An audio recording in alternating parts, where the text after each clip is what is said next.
আমাদের এমপি মহোদয়ের এই আশার বাণীকে বুকে লালন করে সমাজের কল্যাণে সামনে জাতীয় সংসদ নির্বাচন আমি প্রকাশ্যে ওপেনে আমি যেহেতু ভালোবাসি এবং যার কল্যাণময় কাজগুলো দেখে অভিভূত হয়, আমি আপনাদের কাছে বলবো আমাদের এমপি মহোদয়ের পাশে সব সময় ছিলেন, আছেন এবং থাকবেন। এবং এই শাস্তাগঞ্জ, হবিগঞ্জ, লাখাই সহ যারা এই অঞ্চলগুলো যেভাবে উন্নয়নের যে ধারাবাহিকতা, সেই ধারাবাহিকতাকে আরো এগিয়ে নেওয়ার জন্য আমাদের এমপি মহোদয়ের পাশে আপনারা সবসময় থাকবেন। আল্লাহ যেন ওনাকে নেক হায়াত দান করে, ওনার পরিবার বর্গ যারা রয়েছেন সন্তানাদি সকলকে যেন নেক হায়াত দান করে, সকল বলেন আমিন। ভাইয়েরা আমার, আমি শুরুতেই বলেছিলাম যাদের হৃদয়ে আছে আল্লাহর ভয় তারা কভু পথ ভুলে যায় না। যাদের হৃদয়ে তাকওয়া আছে এরা কখনো জেনে সত্যকে গোপন করবে না। কথা বলেন ঠিক কিনা? এখানে এই শাস্তাগঞ্জ মডেল কামিল মাদ্রাসা আমি এসেছি এই প্রথম দিনের বেলা, আর শিরোনামও লেখা আছে এটা প্রথম বার্ষিক মাহফিল। আমি অত্যন্ত মুবারকবাদ জানাই যে আমার মতন একজন নগণ্য মানুষকে এত বড় একটি শ্রেষ্ঠ বিদ্যাপীঠে আপনারা আমাকে আহ্বান করেছেন। আমি আপনাদের খাদেম হতে পেরে আমি নিজেকে অনেক গর্ববোধ মনে করছি।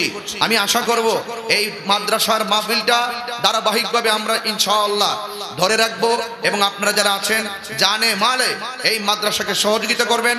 এবং সবচেয়ে বড় সহযোগিতা হলো আজকে থেকে ওয়াদা করেন যে আমার সন্তানটা এই মাদ্রাসায় দিব, আমার সন্তানটাকে সুন্নি বানাবো, আমার সন্তানটাকে একটি সঠিক আকীদায় আমরা প্রতিষ্ঠিত করব। আর আল্লামা শাহাবুদ্দিন সাহেব এমন একজন ভালো আলেম, উনি অত্যন্ত কিতাবী আলেম এবং একজন মাহের আলেম এবং ভালো একজন অধ্যক্ষ আপনারা পেয়েছেন। এবং এই মাদ্রাসার শিক্ষক শিক্ষিকাবৃন্দ যারা রয়েছেন খুব আন্তরিক। সেই আন্তরিক মনোভাবটাকে আরো প্রস্ফুটিত করতে গেলে মাদ্রাসার সৌন্দর্য আপনারা জানেন, ওয়াজ মাহফিলের সৌন্দর্য হলো দর্শক শ্রোতা, আর মুসল্লি মসজিদের সৌন্দর্য হলো মুসল্লি, মাদ্রাসার সৌন্দর্য হলো ছাত্র ছাত্রী। কথা বলেন ঠিক কিনা বলেন?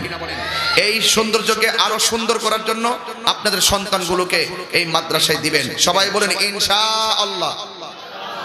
আমাদের অন্তরে ভয় রাখবো, একজনের জবান খুলে বলেন তিনি কে? তাহলে আমি কোরআন শরীফ থেকে একটি আয়াত পড়ব, সামনে আসর আজান আমরা নামাজ পড়ব। যেহেতু প্রথম মাহফিল, আমি প্রথমেই বলছি প্রথম মাহফিল হিসাবে আমাদের পরিচালনা, আমাদের উপস্থিতি অনেক বিলম্ব হতে পারে। যেমন আমার গাড়ি সমস্যা হয়েছিল, আমি আরেকটা গাড়ি ফোন দিয়ে এনে এখানে কিন্তু উপস্থিত হয়েছি। রাতে খাবার খেয়েছি, সকালে খেতে পারি নাই, দুপুরও খেতে পারি নাই, সবকিছু মিলিয়ে কিন্তু আমাদের অনেক ধরনের সমস্যা সৃষ্টি হয়েছে। এগুলো কোনো বিষয় না। আমরা হৃদয়ে আল্লাহর ভয় লালন করব এবং অন্তরে নবীর মহব্বত ধারণ করব। কথা বলেন ঠিক না বেঠিক? আহলে বাইতের মহব্বত, রাসূল পাকের মহব্বত হৃদয়ে ধারণ করে আমরা পথ চলবো। কিন্তু যাদের অন্তরে আল্লাহর ভয় আছে তারা কখনো পথ ভুলে যায় না। এই জন্য কোরআন শরীফ থেকে একটি আয়াত আমি কোট করলাম। আল্লাহকে ভয় করলে আপনার সারপ্রাইজটা কি আল্লাহ ঘোষণা করেছেন। আমার আল্লাহ কোরআনুল কারীমের মধ্যে এভাবে তিনি বলেছেন, ওয়ালিমান খাফা মাকাম রাব্বিহি জান্নাতান।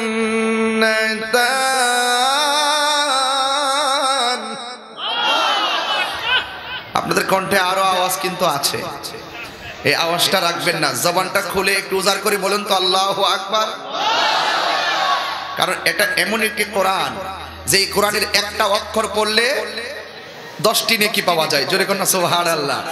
আর এই কোরআনটা এমন একটা কোরআন যে এই কোরআনটা 7টা পদ্ধতির মাধ্যমে আমার নবীর উপরে নাজিল হয়েছে। এই কোরআন যেই সিনাই থাকে ওই সিনা আলোকিত, এই কোরআন যেই ঘরে থাকে সেই ঘর আলোকিত। শুধুমাত্র কোরআন পড়লে চলবে না। আমাদের এমপি মহোদয় যথার্থই বলেছেন যে শুধুমাত্র ওয়াজ শুনলে চলবে না, আমল খুব জরুরি। কথা বলেন ঠিক কিনা? এই জন্য কোরআন শুধু ঘরে গিলাফ বন্দি করে রাখলে চলবে না, এই গিলাফ থেকে কোরআন খুলে কোরআন পড়তে হবে। আর এই কোরআনের ভিতরে আয়াতগুলো যে ভাগে বিভক্ত হয়েছে, মুহকামা আর মুতাশাবিহা, এই আয়াতের অর্থের তাৎপর্য, এই আয়াতের ব্যাখ্যা, কোরআন তো সবাই পড়ে, কোরআন কিন্তু অনেকের কণ্ঠনালীর ভিতরে ঢোকে না। মুখের শ্রুতিমধুর কোরআন শুনে কিন্তু আপনি ভালো বলার সুযোগ নেই। কোরআন পড়তে হবে, বুঝতে হবে, হৃদয়ে ধারণ করতে হবে, হকটাকে হৃদয়ে ধারণ করতে হবে। কথা বলেন ঠিক কিনা? আমি আবারও পড়ছি,